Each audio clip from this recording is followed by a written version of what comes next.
Wajah Nurul kayak ketebalan bedak ya. Halo teman-teman, selamat malam dari Tokyo dan dari India. Assalamualaikum. Kali ini aku ada guestnya dari India dengan Nurul. Nurul adalah vlogger Indonesia yang stay di India. Kotanya apa, Say?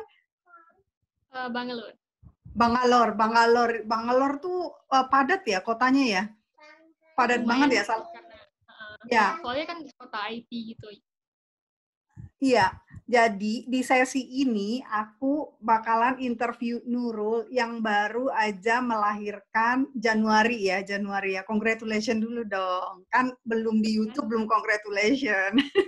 Jadi Nurul itu melahirkan di Januari akhir kalau nggak salah ya. Pertengahan Januari, jadi baru-baru mulai ya itu tuh ya, yang bikin kita kacau balau kayak sekarang gitu loh. Jadi masalah protokol kesehatannya mungkin belum seketat sekarang ya. Waktu lahiran itu Nurul ada keluarga dari Indonesia nggak datang? Ada. Cuman nggak waktu melahirkan, udah sebulan melahirkan gitu baru keluarga datang.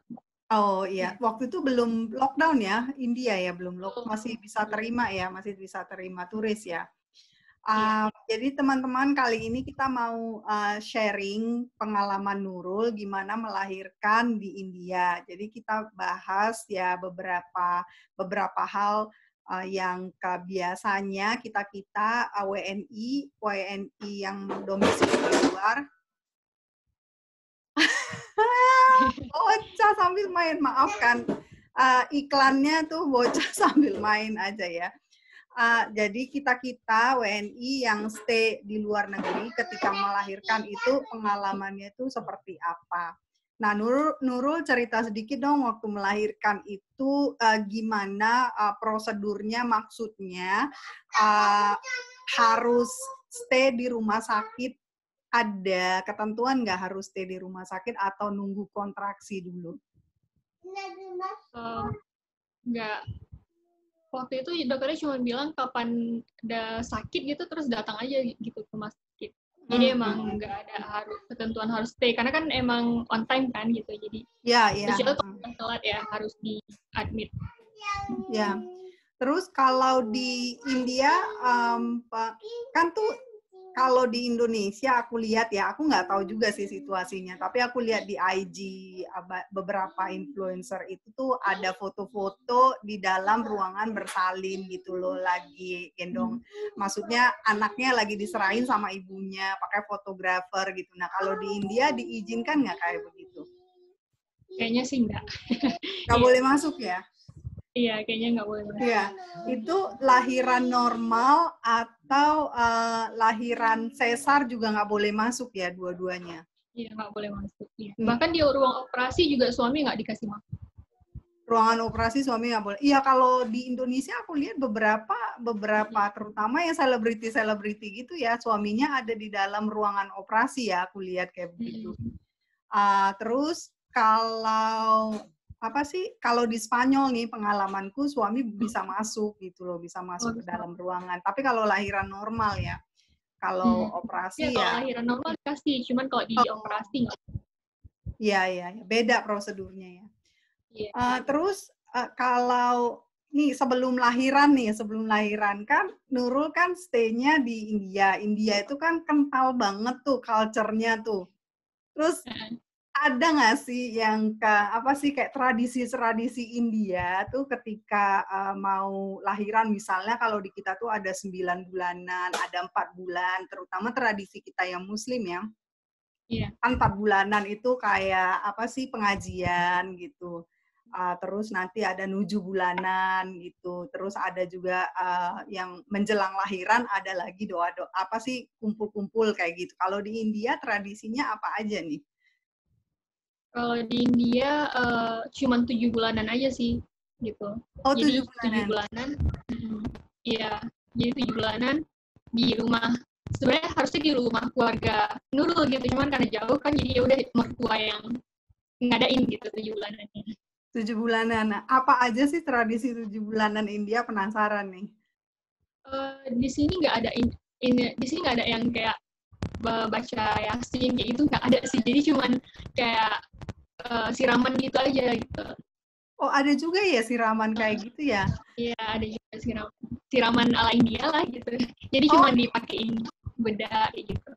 Oh, tapi itu ini aku sorry ya kalau salah karena aku kan nggak terlalu familiar juga sama budayanya India gitu loh. Kalau apa kan setahu aku kalau yang Hindu kan ada dipakein ini di kepalanya. Apakah itu memang tradisi Hindu? Apakah tradisi keseluruhan orang-orang yang stay di India gitu loh? Yang Kalau apa itu sih yang tradisi kayak Hindu, jadi kalau orang oh, Muslim oke, nggak ada pakai sindur.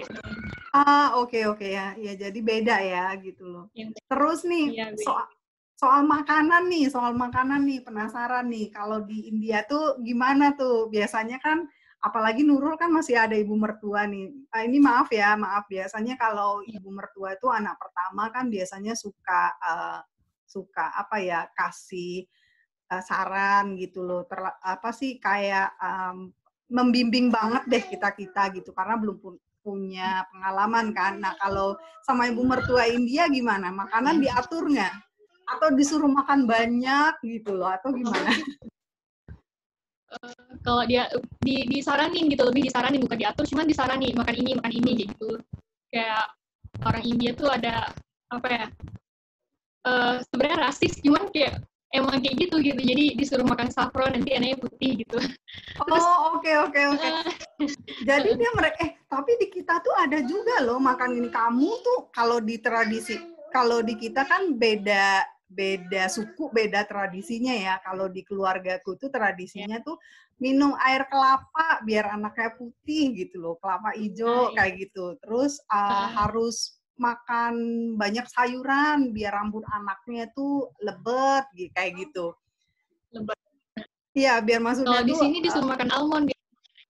Almond, ya beda-beda sih ya. Terus ada nggak sih yang kayak budaya yang kayak misalnya itu kayak upacara adat gitu loh pas masih hamil, selain siraman tadi? Upacara.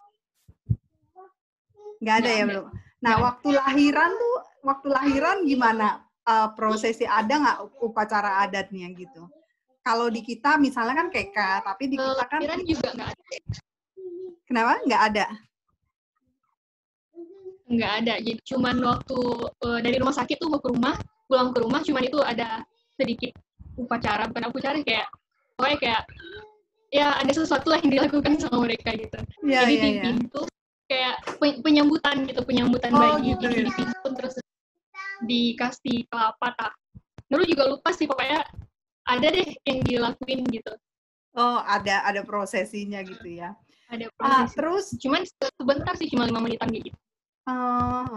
Itu ngundang-undang tetangga, ngundang-undang orang nggak? Atau keluarga inti aja?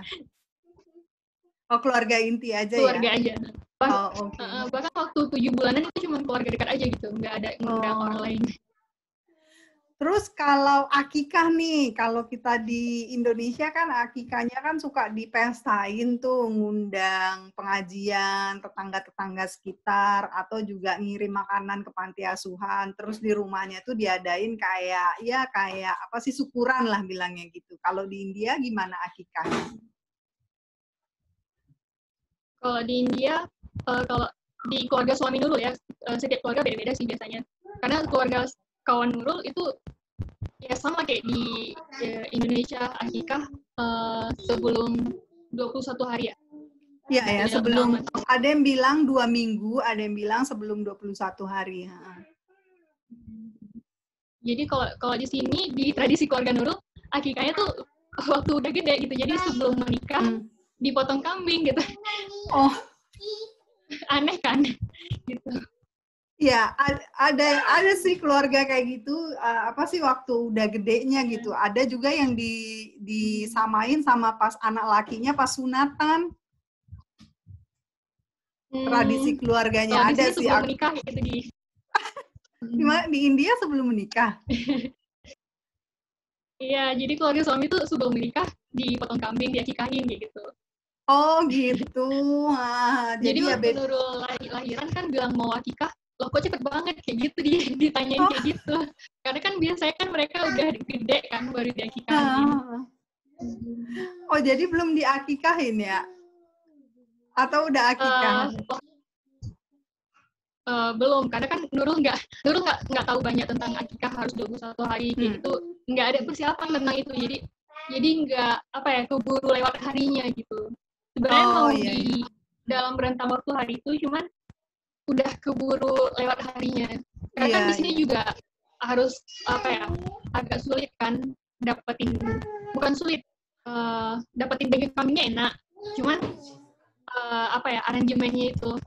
Planningnya didistribusikan kemana gitu, karena kan ada yang vegetarian gitu kan kita nggak mungkin ya beda. Jadi harus nyari orang muslim untuk nerimanya gitu. Iya, beda culture juga sih ya, jadi kita harus benar-benar ini. Tapi waktu dengan perbedaan culture itu gimana keluarga Nurul dengan keluarga suami itu gimana rembukannya gitu loh, tengah-tengahnya gitu? Kalau itu cuman rembukannya di keluarga suami. Jadi keluarga Nurul tuh datang kayak tamu sih sebenarnya. Jadi tinggal tinggal jalanin aja apa yang mereka lakuin gitu. Itu ada hari, kalau di sini habis lahiran tuh anaknya ada acara 10 hari itu kasih nama. Kalau kita kan baru lahir kasih nama terus gitu kan. Kalau di sini 10 harinya kasih nama gitu. Terus jadi terus hari ke-40 itu ada acara lagi. Iya. Ya beda. Tapi kan untungnya keluarga suami juga apa sih namanya mau dengerin juga ya gitu loh. Meskipun yang dijalanin tradisi mereka gitu, tapi at least mereka mau dengerin gitu. Terus kalau ini kan anaknya laki-laki ya. Anak Nurul laki ya. Nah, terus anak pertama dapat laki gitu. Terus gimana tuh rasanya? Kan aku denger tuh orang India tuh buat orang India tuh laki-laki tuh disanjung banget gitu loh, anak laki-laki dibandingin dengan anak perempuan. Nah, ada nggak proses yang spesial karena anaknya itu laki-laki? Proses spesial nggak ada. Karena kan keluarga Nurul kan keluarga suami kan muslim, jadi kan dalam Islam kan kita sama semua kan. Sama ya. Jadi nggak ada prosesi yang spesial, cuman mertua itu ya namanya kayak udah turun-temurun ada kebanggaan tersendiri terhadap anak laki-laki gitu kan. Jadi dia ada yang kayak nazar kayak gitu. Kalau ada laki-laki dia ada nazar ini gitu. Terus menurut saya kalau ada perempuan nggak ada sih. Kalau anak perempuan nggak ada. Ya aku dengernya gitu sih. Kalau misalnya kita tanya dia mau suka anak laki-laki atau perempuan ya sama aja dia bilang kayak gitu. Cuman kalau pribadi dia sendiri yang nggak diucapkannya ya lebih suka anak laki-laki gitu. Iya. Terus nih ngomongin di rumah sakitnya nih, waktu di rumah sakitnya itu apa sih dokumen-dokumennya itu kan Nurul kan WNA ya, warga negara asing meskipun suami adalah warga negara India gitu loh. Nah, susah nggak dapatin kamar dan prosedurnya untuk masuk rumah sakitnya susah nggak? Atau hanya kasih tunjuk asuransi gitu? Nggak susah ya, jadi cuma kasih paspor sama asuransi udah gitu langsung dapat kamar. Nah terus dokumen kayak akta lahir gitu gimana? Gampang nggak ngurusnya? Akta lahir baby gampang, jadi cuman jadi kayaknya dari rumah sakit itu udah di link sama ke kantor untuk buat akta lahir. Jadi kita cuman bawa birth certificate yang dari rumah sakit. Ya. Cuman itu aja gitu, sama dokumen apa kayak paspor Nurul sama dokumen suami udah gitu aja. Bawa ke tempat untuk buat paspor akta lahir itu udah. Jadi nggak gampang, nggak ribet sih ininya dokumen akte lahir. Walaupun Nurul WNA. Gampang ya. Nah, kalau ngurus paspor Indonesia nih, kan di Bangalore tuh ada konsulatnya atau Nurul harus ke Delhi buat paspor Indonesia? Ke Mumbai. Nurul ke Oh, ke Mumbai. Mumbai, ya. Jadi bagian India Selatan Mumbai, bagian India Utara di Delhi gitu. Mumbai. Terus itu Nurul harus datang ke Mumbai atau bisa dikirim? Sebenarnya harus datang, jadi 1 hari siap sebenarnya. Cuman karena pandemi kan nggak mungkin kan. Iya.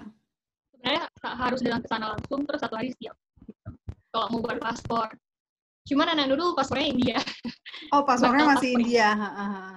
Kalau karena kan di India ini nggak bisa dual citizenship. Oh, jadi nggak bisa dual citizenship. Jadi anak Nurul tuh hanya boleh 1 warga negara, cuma boleh warga negara India aja. Ya, itu kayaknya saking nasionalisnya orang India ya. Aku tuh tahu orang India tuh nasionalis banget dan mereka cinta banget sama negaranya. Jadi mereka nggak mau campur sama orang lain gitu ya. Oh, jadi terus gimana untuk jadi ya kalau misalnya anak Nurul tuh ya paspor India, jadi dari Indonesia, dari kedutaan Indonesia mereka cuma kasih affidavit aja gitu. Kayak paspor sih, cuman kegunaannya sama kayak paspor, cuman ya nggak paspor, affidavit aja gitu. Ya, dan affidavit itu gimana nanti? Misalnya kalau Nurul mau travel nih, misalnya mau jalan-jalan tuh, misalnya mau ke Singapura sebut aja. Terus pakai paspor India berarti? Iya, pakai paspor India. Affidavit cuma buat kalau misalnya kita mau stay di Indonesia gitu. Iya, affidavit itu nggak ada hukum, maksudnya nggak ada powernya kalau mau masuk ke negara lain, cuma untuk buat masuk ke Indonesia aja sayang. Berarti Nurul itu nggak bisa jalan-jalan sama anaknya Nurul. Karena kalau Nurul bawa anak Nurul harus bawa paspor Indonesia, kalau nggak bisa dikirain culik loh. Iya. Susah juga loh itu Nurul ya. Tapi di India, di paspor India tuh ada ini kok, ada nama orang tuanya. Iya. Kalau paspor kita Indonesia kan nggak ada nama orang tuanya kan. Jadi di paspor India tuh di belakangnya ada nama orang tuanya sama alamat kita gitu.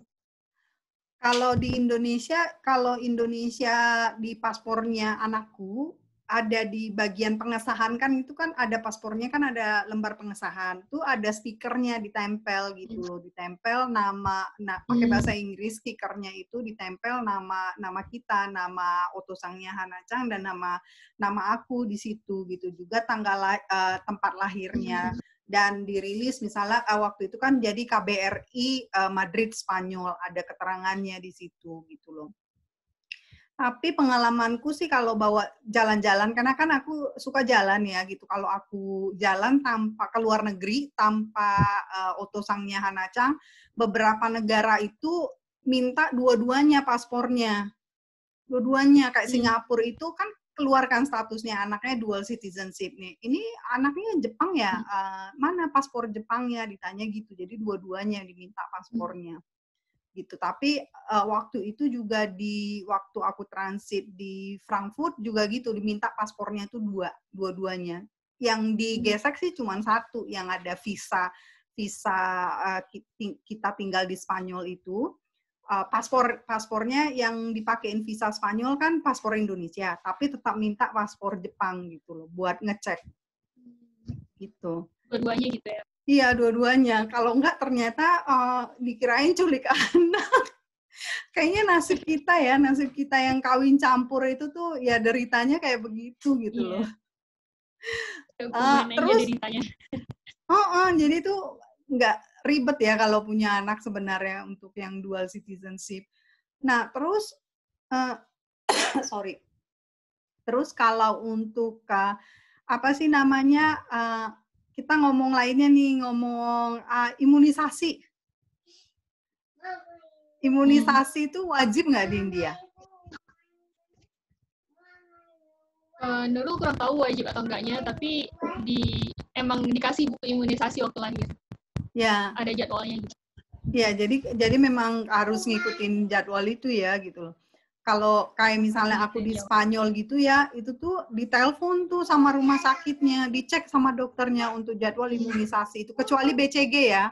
BCG karena di Spanyol udah nggak ada BCG lagi, negara-negara Eropa tuh setahu aku udah nggak ada BCG lagi gitu loh. Tapi kita BCG-nya balik ke Jepang untuk ke imunisasi BCG gitu. Nah, terus kalau ngomong-ngomong imunisasi nih, ini agak sensitif sih berita apa sih topiknya ya gitu, karena beberapa negara kan imunisasinya itu nggak ada sertifikat halal. Nah, kalau di India gimana untuk komunitas muslimnya dengan imunisasi yang nggak ada obatnya itu tuh apa vaksinnya yang nggak ada sertifikat halalnya. Kalau dari keluarga Nurul gimana? Nggak ada ini sih, nggak ada masalah. Pokoknya yang sama sih juga. Jadi yang penting ya memang itu kayak udah kewajiban nggak tertulis aja, memang demi anak kita juga ya gitu, kesehatan. Terus ngomongin asuransi. Apalagi kita sering keluar. Iya benar-benar sering keluar gitu, jadi terekspos sama berbagai macam ya rentan lah istilahnya. Terus aku mau nanya soal asuransi nih, kalau di India melahirkan itu di cover nggak sama asuransi atau biaya dari kantong sendiri? Tergantung kantor sih sebenarnya. Jadi kalau di kantor suami Nurul tuh di cover 10 juta, itu di cover dari perusahaan. Jadi berapapun biaya kamu di rumah sakit, perusahaan cuma kasih 10 juta gitu. Jadi sisanya kita bisa top up ya. Tapi lumayan loh dikasih. Iya, setidaknya masih ada lah bantuan gitu. Iya. Karena lumayan ini sih, kalau melahirkan di India tuh kayaknya mahal gitu kalau dibanding ke Indonesia. Mahalnya itu apakah karena Nurul di kelas VVIP atau di kelas maksudnya di rumah sakit swasta? Atau memang mahal? Karena di rumah sakit swasta mungkin ya. Ya, kayaknya gara-gara di swasta. Swasta udah gitu kamarnya juga VVIP juga gitu loh. Iya sih. Karena kan kalau kita melahirkan kan maunya kan sendiri kan, nggak mau gabung-gabung gitu kan. Benar. Apalagi kalau kita tuh jauh dari keluarga ya, maunya kan suami bisa masuk ke dalam ruangan tempat kita stay gitu. Terus kalau untuk habis melahirkan berapa lama stay di rumah sakitnya kalau di India? Ada ini nggak ketentuannya berapa lama? Biasanya 3 hari. Biasanya 3 hari kalau operasi ya. Kalau operasi biasanya 3 hari. Cuma waktu itu Nurul masih ngerasa kayak belum siap, jadi 4 hari. 4 hari gitu.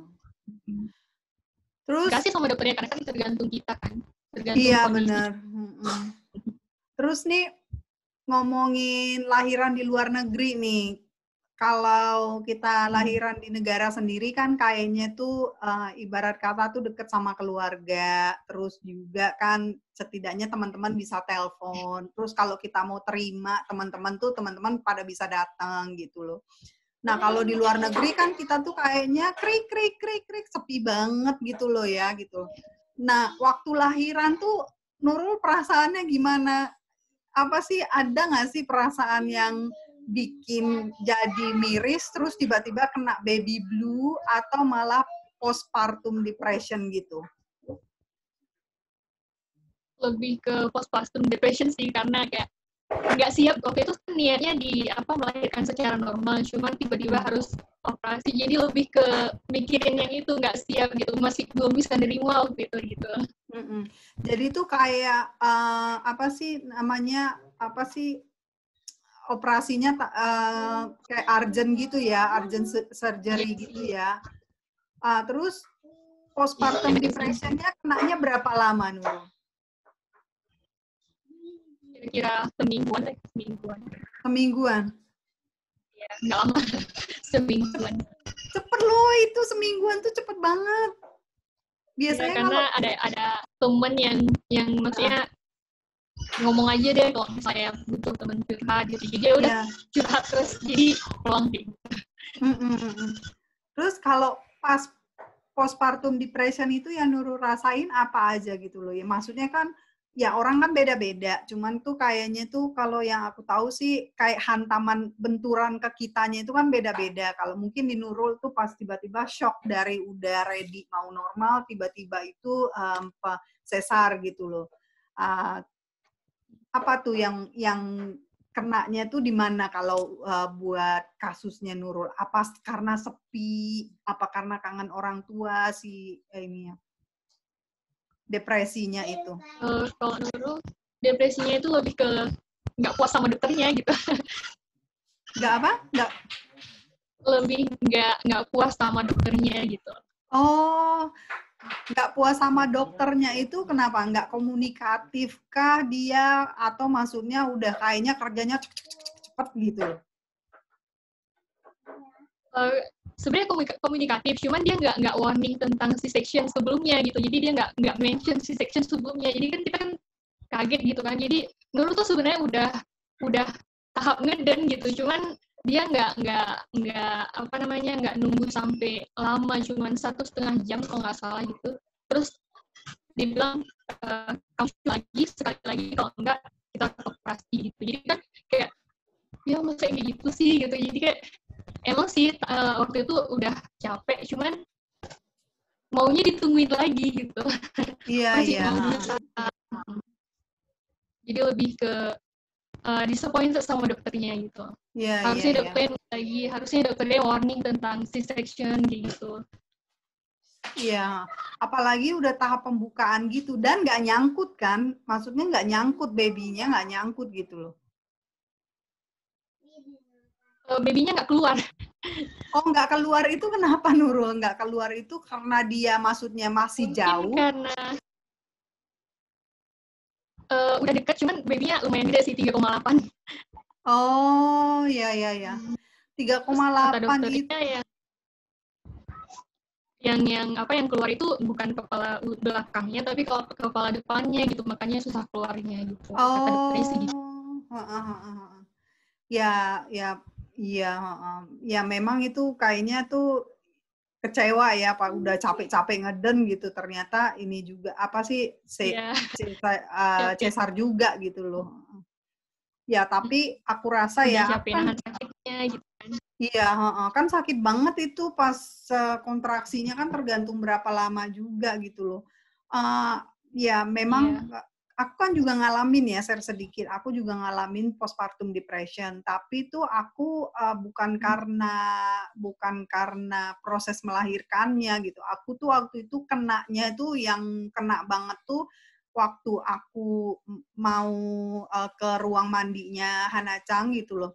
Aku tuh ngelewatin satu bagian ke itu tuh ada keluarga di situ, ada bapak, ibunya, terus mungkin adiknya, terus ada suami. Aku nggak tahu si suaminya ada di situ atau nggak, pada nungguin yang lagi melahirkan, yang lagi ngeden itu kayaknya tuh di ruangan lahiran itu. Nah di situ tuh aku kenanya di situ. Aku pas postpartum depression, jadi tuh kangen banget sama orang tua, kan orang tuaku udah nggak ada. Nah aku kenanya di situ. Keluarga semua ada di situ ya. Aku kenanya di situ, mana kan itu kan baru 2 hari lahirannya gitu loh. Jadi tuh aku jalan masih yang tertati-tati, yang ngilu gitu loh. Aku tuh berasa sepi, tiba-tiba tuh berasa sendiri gitu loh.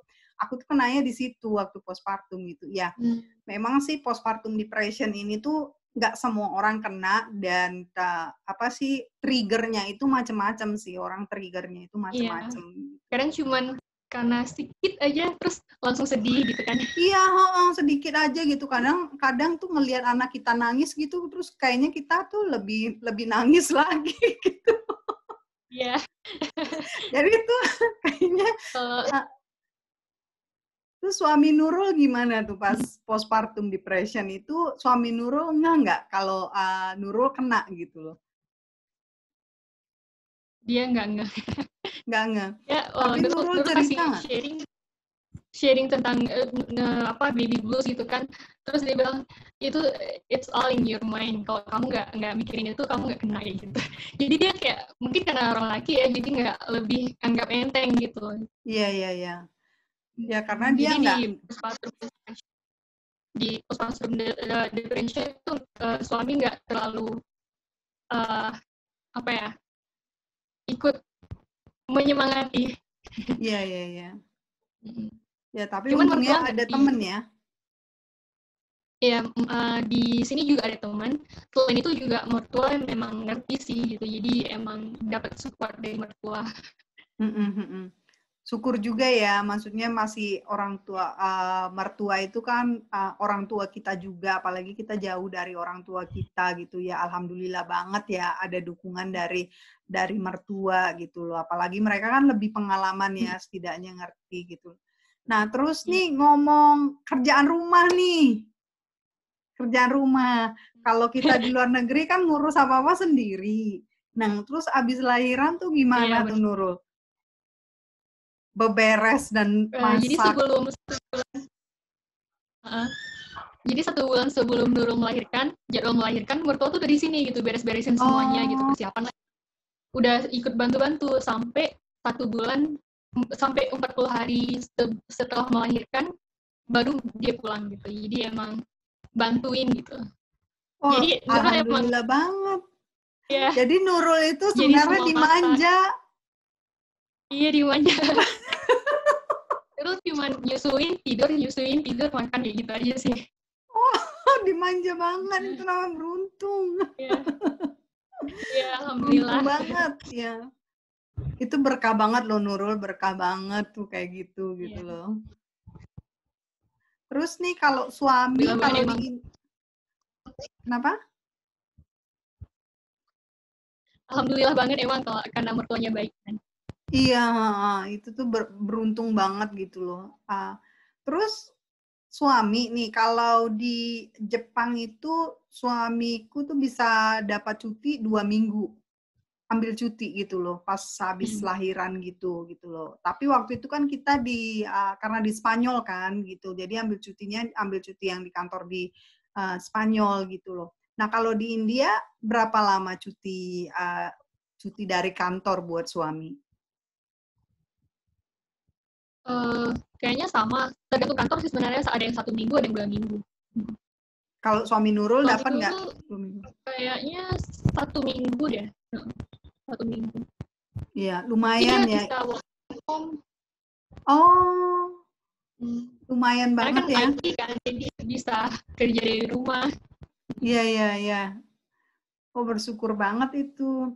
Terus nih, ngomong-ngomong working from home nih, kan sekarang kan waktu Nurul lahiran itu kan baru kejadian si pandemik itu gitu loh.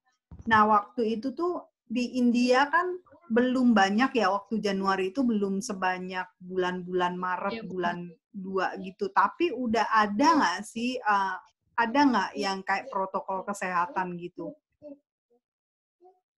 Belum, waktu bulan Januari itu belum. Jadi itu mulainya bulan Maret memang.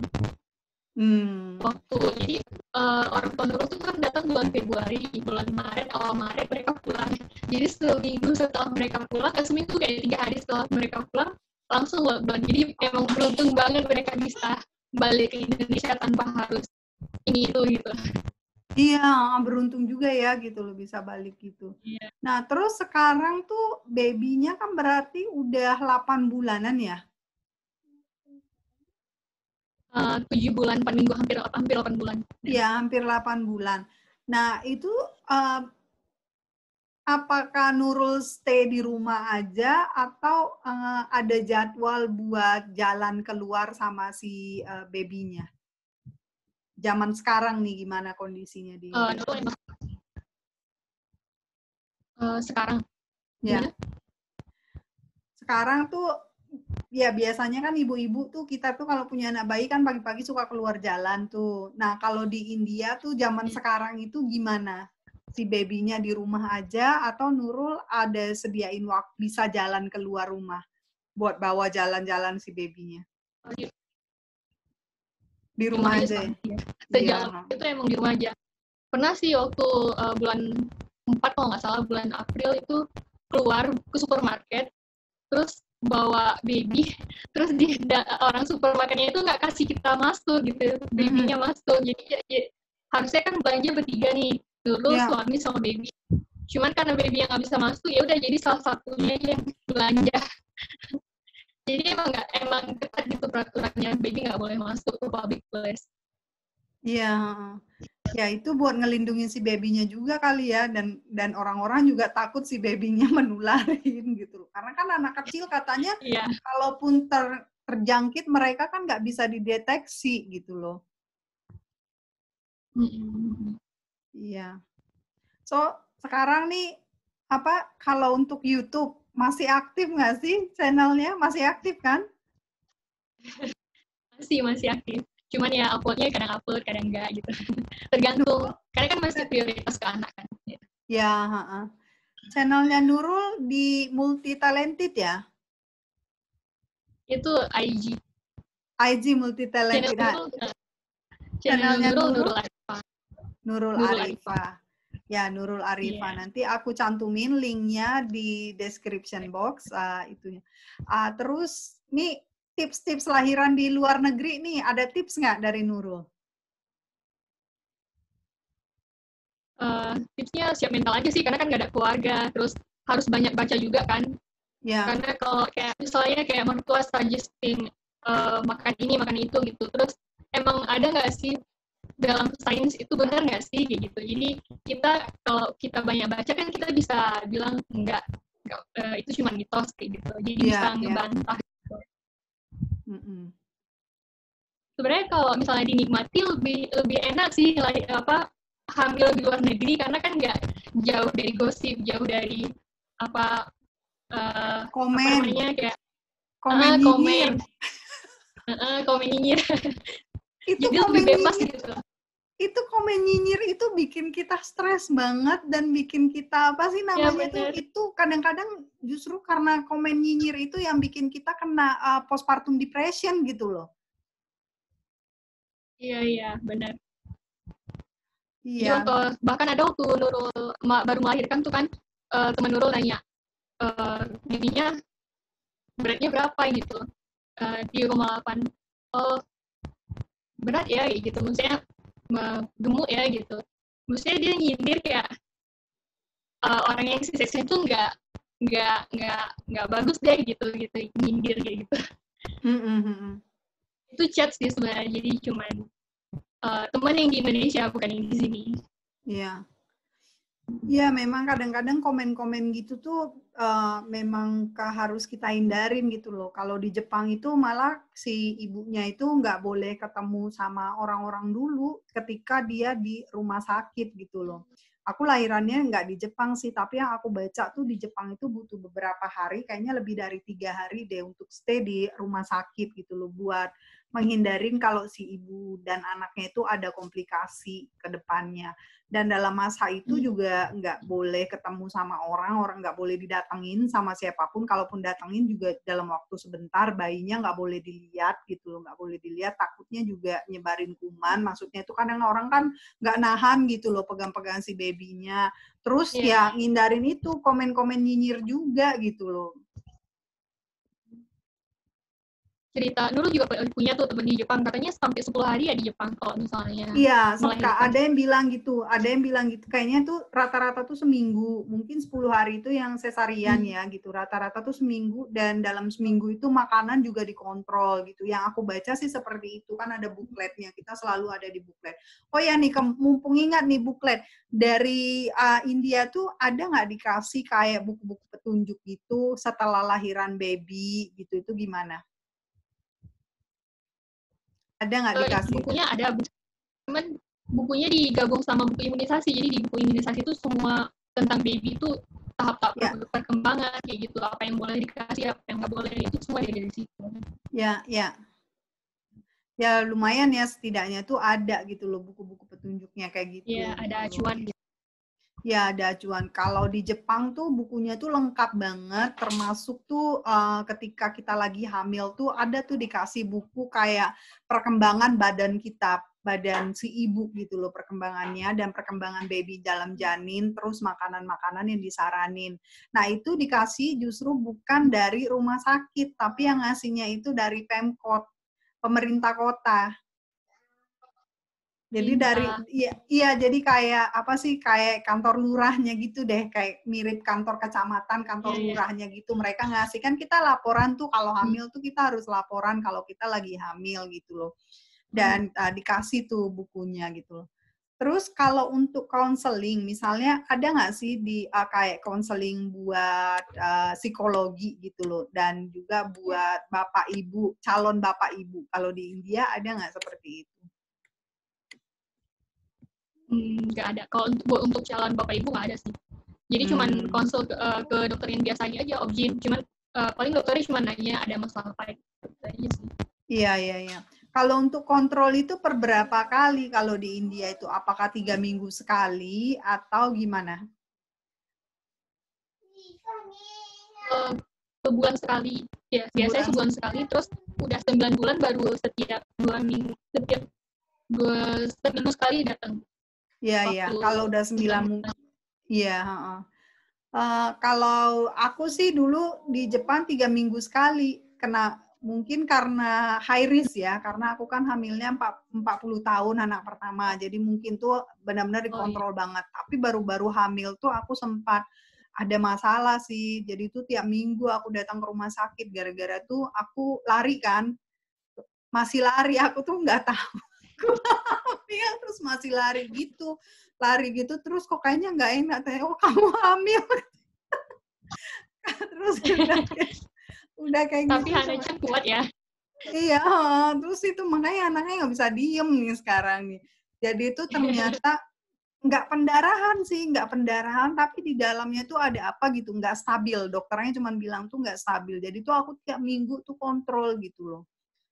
Tapi aku nggak disuruh bed rest sih, belum disuruh bed rest. Jadi dalam tahap observasi gitu. Aku juga sempat heran sih sama dokternya, ini kok maksudnya tuh ini kok katanya nggak dalam kandungannya nggak stabil, tapi kok suruh datang ke rumah sakit terus, bukannya malah ibunya malah capek gitu loh. Tapi ya nggak tahu juga ya.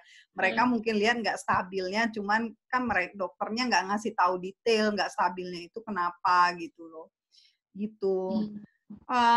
Terus apa lagi ya yang mau aku tanyain ya? Udah banyak. Terus tuh, oh iya, mudik ke Indonesia tuh gimana tuh? Ada rencana nggak bawa babynya mudik ke Indonesia? Rencana ada, cuman ya tergantung kapan vaksinnya ada, baru kita berani pergi. Iya, sekarang sih berarti masih lama lagi karena vaksinnya feelingku sih tahun depan juga sampai tahun depan nggak ada tuh vaksinnya gitu loh. Ya. Iya. So, lebih baik bersabar deh. Iya benar. Sekalian kan dengan situasi begini karena kita jarang jalan-jalan ya, justru kita bisa nabung banyak. Ya nggak? Iya, nabung. Benar. Lumayan, nabungnya tuh bisa banyak. So, oke deh Nurul, thanks banget udah jadi guest speaker apa resource person di sesi kali ini. Aku belum ramai nih, apakah Coffee Talk ceritanya, tapi kita sambil nggak ngopi nih. Ini tuh makasih banyak informasinya, lumayan nambah-nambah pengetahuan. Buat teman-teman yang belum subscribe Nurul, jangan lupa buat cek channelnya Nurul di Nurul Arifah. Aku tulis link ke channelnya Nurul di description box. Dan kalau untuk IG, ada di Multi Talented Hand ya?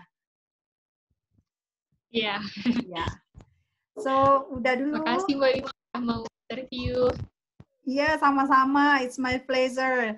Makasih ya. Thanks banget. Good night. Assalamualaikum. Waalaikumsalam.